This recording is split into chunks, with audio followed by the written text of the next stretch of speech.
Hi, Susan. How you doing? I'm doing great. How are you today? No, pretty good. Thank you. So this is Bob. He's from Coldwater Golden Gems. And this morning we're going to talk to him about his passion for rock hunting and cutting rocks and making things with them. And here we go. Here we go. Well, welcome to our yard. This is about 15 years worth of collecting here. And what you see in front of you here is a portion of it. And 95% of this is self-collected. I've bought some of it, I've traded some of it, but mostly I've collected most of this myself. It's about 15 years, and I didn't start out as a rock hound. My sister was a rock hound, but I wasn't that interested in it until one day I was out in Nevada chukar hunting and walking up a canyon and saw a pretty rock, picked it up, and it led to what you see in front of you here. And so we'll go through here and we'll look at some of the different types of rock I've collected, talk a little bit about it, tell you what it is, and so the rocks that I have here are mostly from Nevada. Probably 75% of the rock I collect is out in Nevada. And there's a variety of rocks. When I started, I could probably told you what quartz looks like, what granite looks like, and that was about it. But once you start collecting, you find something, you want to know what it is, you identify it, and then you share your knowledge with the other people who rock hound with you. And I want to throw in there that I am a member of the Calaveras Gem and Mineral Society, and I was the field trip leader for 7 years. Had a little bit of medical problem, and then went back, and just this year started being the field trip leader again. So we'll be doing field trips this year. So anyhow, on the racks here, you'll see a variety of rocks. I collect rocks mainly so that I can bring them home, cut them, and make them into jewelry. And but then I also trade and sell to other people, other vendors, and other private individuals. So on this thing here, you'll see the rocks are blue, they're pink, they're grays, they're multicolors.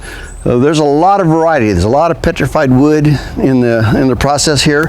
So I cut them, put them out here for ease of selection, so I can find out where they are. They don't get covered in leaves and stuff. It's easy to work with. Down in here is, if you look down here on the bottom down here, this green rock, this is a local rock. This is called Mariposite. There seems to be a lot of it in our county and in Mariposa County where it was named for, but you take it out of state and go someplace else, people just absolutely love the green. And so I do a lot of trading in Mariposite. Down in here, a lot of these rocks, there's a variety of rocks from Idaho, Oregon. I do make trips to Arizona also to collect rock, but mostly, like I said, mostly Nevada stuff. I'll grab this out and show you this rock here. This when I was chukar hunting and walking up a canyon, coming back down towards the car, I saw this laying on the hillside. And I reached down and picked it up, and I thought, boy, that's a pretty rock. And by the time I was done at that one particular spot, I had about 40 pounds of rock in my hunting vest, could barely walk, made it back to the car, and that started my rock hunting career. And this is another rock from the same area this first one came from, and you can see how pretty they are. It's pretty spectacular stuff. It's just a chalcedony, but it's a pretty rock. Let's see, what else can we show you? Over here is there's a variety here. We got rocks from Jamestown. This is a semi-precious opal down there, a dendritic opal. I got a lot of stuff out of Oregon. This is called carnelian in this basket. But there is just a variety of things, and they're all cuttable, and you really don't know what's going to be like inside of the rock until you cut it on the rock saw. I mean, it can look perfectly ugly on the outside, but it could be real pretty on the inside. This is the little room where I do most of my work. It says Bob's Rock Shop. That the kids made that up for me to put it on my little room. So come on in. All right, it's an interesting hobby. There's lots you can do with the rock once you start slicing it into smaller pieces. And this is all the equipment that I use in the work that I do. These are the grinders and the polishers. We have a couple saws in here for cutting the rock into slabs. And outside we have smaller saws that are called trim saws for cutting the rocks down into the workable portions. which would be something small like that. This is what you go to the polisher with.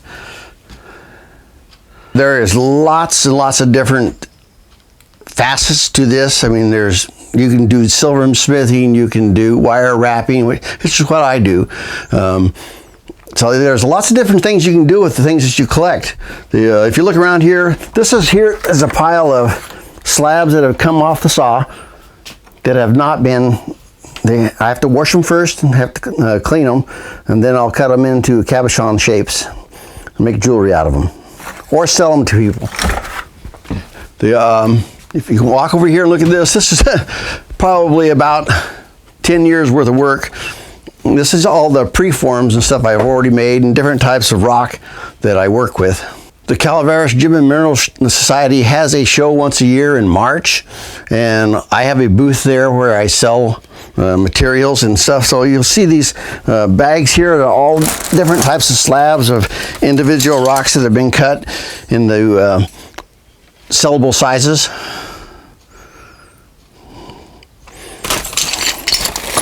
So I have like 5 tables, I think, at this booth, at the show when we do it. And there's a lot of material. We sell rough, we sell slabs, we sell finished jewelry. It doesn't necessarily have to be selling. We'll even trade with people. We're pretty flexible. There's a lot of rock that you can't get locally that other people have that you want to get your hands on. So trading is a good way to get new material to work with. Black piece, this was a rock that we went on a dig to a place called Hallelujah Junction, Peterson Mountain. It's a fee dig. You have to pay $200 a person to dig in there, and you get to keep everything you dig. And they told us there's one stipulation: if you got a piece that was worth more than $1,000, then you had to give that back to them, and you had the opportunity to purchase it back from them if you so desired. And I dug this rock out of the wall, and I looked at it, and you put it to the sun in this an amethyst color, which is purple, and it shines really pretty. And I thought, that's kind of a pretty rock. I went and put it in my car, and then I got ready to leave for the day, and the field trip leader gal told me, she goes, you need to go get that rock and show that to the people, because that's a pretty good rock. And so I took it and showed it to people who had the operation there, and he hemmed and hawed, and he said, well, it's worth at least $1,000. And I thought, no, that's not worth $1,000 to me. And so I wasn't going to buy it at first. And then I had the field trip leader, her name is Nikki West. She was looking at it, and she said, that's a pretty good rock. She goes, if you're not going to buy it, I'll buy it. And I said, well, heck, I better take it home with me. And so I did bring it home with me. And the reason it's so valuable, I guess, is because you look deep inside this rock, not only is it purple, but it's clear. And so you're able to cut this and make jewelry out of it. And it's facetable. So pretty good rock. And then we have other types of stuff in here too. And I don't facet, but these, maybe I'll show you in the sunlight. Different types of gems. You got lapis in here, and they've got garnet in here, and citrine, spinel, and rutilated quartz, and even the little green ones are little emeralds and stuff. And so there's a lot of stuff you can do with jewelry making in these things here. This stuff here, since I don't facet, this happens to be something I got at a garage sale. The gal was storing some stuff for a guy who had a rock shop, and he died, and they just ended up having it in their garage and needed to get rid of it, and I ended up being able to buy it from him. So don't know what I'm going to do with it, but it's sure pretty. Here's an example of the work that we do, and this rock here came out of this type of material here, and this is what they call magnetite and serpentine, and it's got some pyrite in it. But it turns into a really pretty cabochon and stuff. So it's nice to work with, real easy to work, takes a good polish. Just to show you, you can see what it comes in. You can see it on the saw over here, what it looks like in the rough. This is some of the rocks, the jewelry that I make. It's called wire wrapping, and it's just after you make a cabochon, which is the rock itself, you just get a couple strands of wire, and if you show over here, Susan, that's all the type of how the wire looks like that you're using for making this jewelry. And you just wrap it around this rock here and finish it off and make it for, most of them are pendants, but you can make not only pendants but brooches and different types of material. This is called Bruno Jasper. That's out of Idaho. And then, but we use all type of materials doing this. This one here is dinosaur bone. That is amazing. So, and it's really, the red is pretty good color in a dinosaur bone. So it's really pretty. That is pretty. This here is a rock that I haven't seen anywhere else. I found this out in Nevada. It looks a lot like an ocean jasper, but it's out of the desert, out in by the Black Rock Desert. And so I'm pretty proud of this type of rock here. It's kind of special. Various cabs, of course, here that we make into that we do the wiring wrapping with, and some of the rock gets pretty pricey. This is a rhodochrosite, pretty expensive stuff these days. It's getting harder and harder to get, and so you've got some of it, you want to hang on to it or make some nice jewelry out of it. This is kind of an interesting rock. We picked this up a place called, I think it's called the Sump, down out of Hawthorne, Nevada, and this is a piece of rhino bone. Petrified rhino bone that one of the gals was on a dig down there, and she started finding some bones and part of the skull of this rhino, and invited us down there, walked around, and I found this laying up on a hillside there. Gonna make some pretty cabs, I think, out of that. Here's an interesting one. This is just over off of Monitor Pass, and it's a gold mine called the Zaka Mine, but up on top there they have these little crystals in it, and so I had found this one and I cracked the top of it off, and when you got down inside of it, it was really quite impressive. Oh, that is beautiful. That's amazing. So how'd you know there were crystals in there? Well, we found quite a few other little ones laying across the hillside. So you know, if there was what they call a vug, which is a hollow, it's generally filled with a crystal. If we have the opportunity, and like I said, I will trade with people who have stuff, and some of these up here on top are some pieces. That's a Varicite, I believe it's from Idaho, this green one over here. Getting pretty hard to get, and it makes pretty jewelry, but that was one I bought from the guy up there his name is Tony Funk, owns Idaho Rock Shop. But $50 for that, probably a couple $100 now worth, and that was several years ago. A lot of this stuff up here I keep and don't do anything with it because I can't get any more of it. This Indian blanket rock, this is getting really, really rare. This is out of New Mexico. And so Indian blanket rock is getting pretty hard to get by, so I'm collecting as much of that as I can. This ocean jasper is out of Madagascar, I believe it is, and this is getting really hard to get.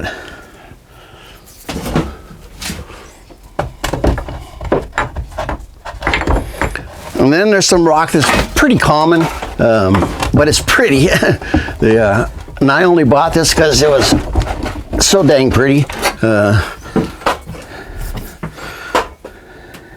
that is beautiful. That's amazing. There's a name for this, and I'll be danged if I can think of what it is. But it's a pretty rock, and good display piece. And I will keep pieces that are unusual to me. I will keep them and not do anything with them. There's a piece like here. Oh, let me grab one back here if I can get it. I think I can. This is called a limb cast. It's almost like petrified wood, only it's filled with agate. And this is from Nevada. But I've never seen a piece that big, so I'll never cut this item. It's just strictly display. Now tell us about this sculpture you got going on the ceiling here. Oh, the little milk cartons are holders for my oil when I change the oil in my rock saws. Each saw, the bigger one takes about 6 gallons of oil when I clean it. The smaller one takes about 5, but I can save part of the oil and recycle it and reuse it. And so I put it in these milk cartons, and then it separates out, and then I can pour off the part that's still good and reuse it. All right. And that Hallelujah, are we still having? Yep. That Hallelujah Junction, when we went up there, this is what we went up to dig. These are called scepters. And it's a crystal. But this is what the mountain is known for up in there. And we didn't find a whole lot of these, but they're sure pretty when you find it. One of the guys found one that was a perfect specimen, museum type specimen. He ended up buying it back. I think he paid $1,000 for that one too, so it was really nice. Yeah. Yeah. They cleaned it for him though and put it on a mount and did all the really good stuff. This is another kind of a pretty one there. The guy was washing this when we got done. And he goes, "Did you find anything big?" And I said, "Yeah, a couple." And he goes, "Well, here, have this one." And so he gave this one to me too. Oh, nice. And,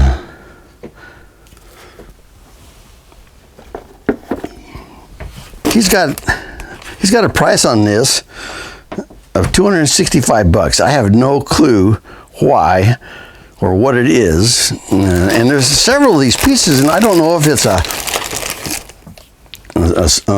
almost like a spinel or a really high grade, something you can fasten or not. I just don't know.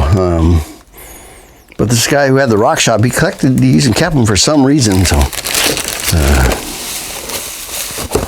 when I go down to Arizona, I usually go down and hit what's called Quartzite or Tucson, to the Tucson show back, and I can't get this. This is stuff from Australia, but it's really pretty stuff. It makes really pretty cabochons.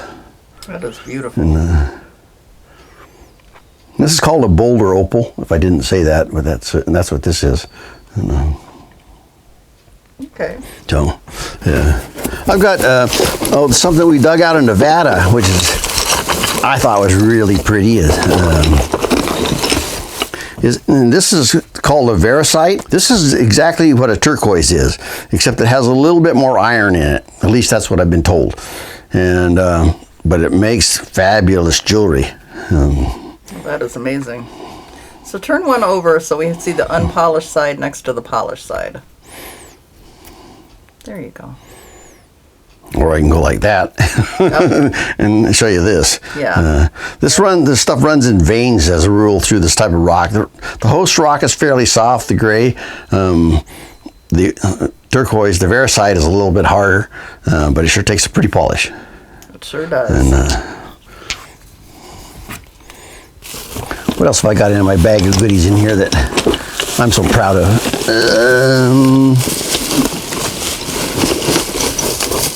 What are we doing here?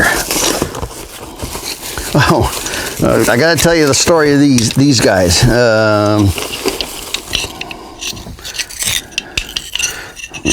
Let me get a really good piece of this Petersite, and it is from South America, I believe.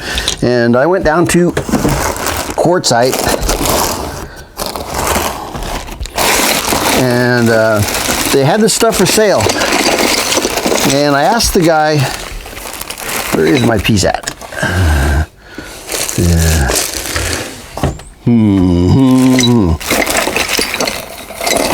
Anyhow, I picked up a rock. It was about the size of a baseball.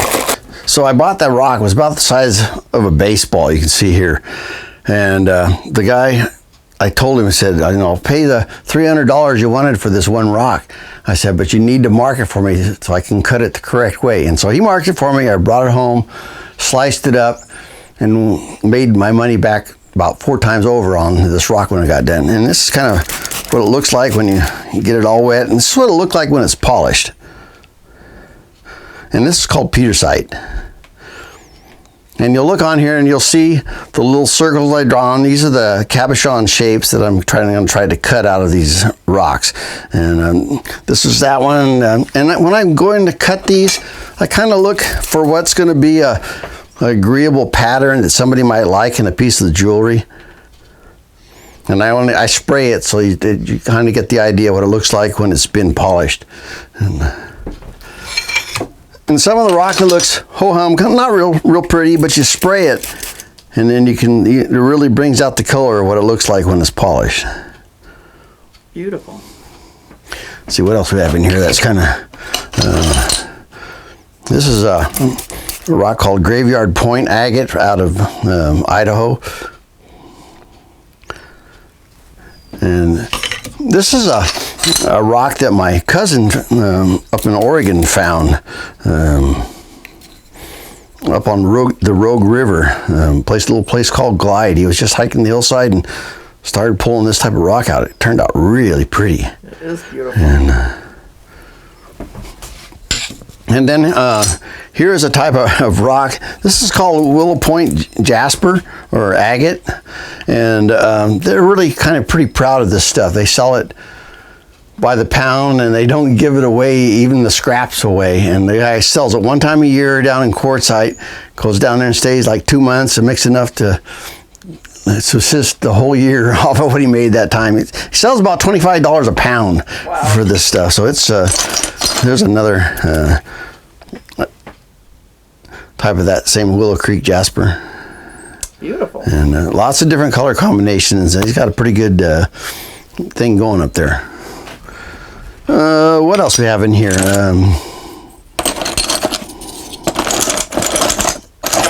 I'll just show you the bucket and give it a spray so you can see. These are all the ones that are headed towards the trim saw to make into cabochons.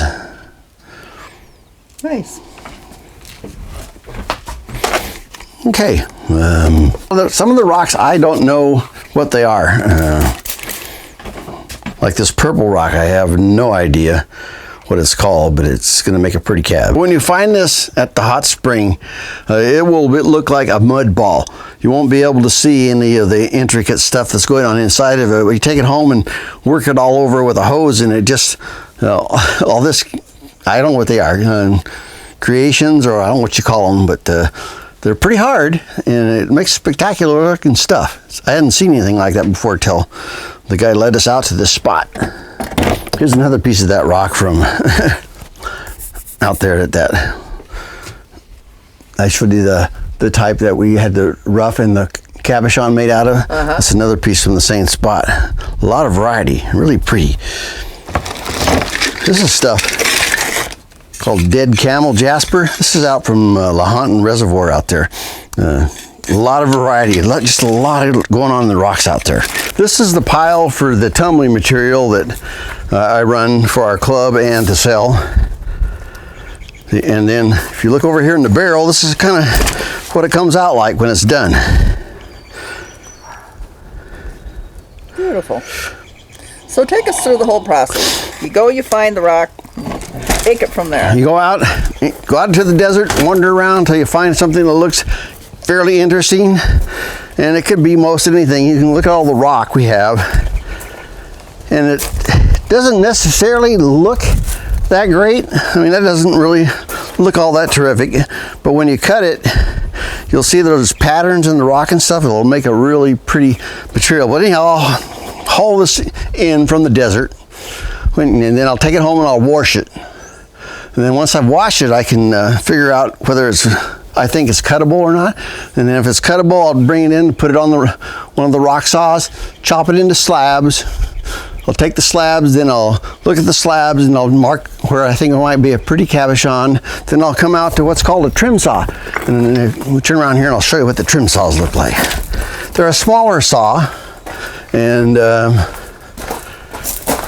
you cut down to the final shapes that you're going to cut with these smaller saws. And they have a smaller blade on them, but they use water instead of oil, and so they're a lot easier to work with, not nearly as messy. And you'll take one of the rocks you have, run through the saw, cut it down to the ovals or whatever pattern you have there, and then take it inside and work it on the polisher. And when you're cutting it on your rock saw, this is how I store my slabs. And if I've been taking them to the show to sell, I'll sell them in these boxes like this. And to store all the rocks we were dragging home, so I just started piling them up along my driveway here, and you'll see it goes from the ore cart all the way down, and as Susan turns around, she can pan down the side there and see that it goes clear down to the side and around the back. And so I can always come out here and dig in this pile if I need something new to cut. I can generally find something out here. Moccasin where the floods had come through last year when they washed out the fish hatchery. And there was just Mariposite all down the creek, and so we were in there, and I brought home a fair supply of it because it's such great trading material, and it makes such pretty jewelry. A lot of people like the jewelry that comes out of it.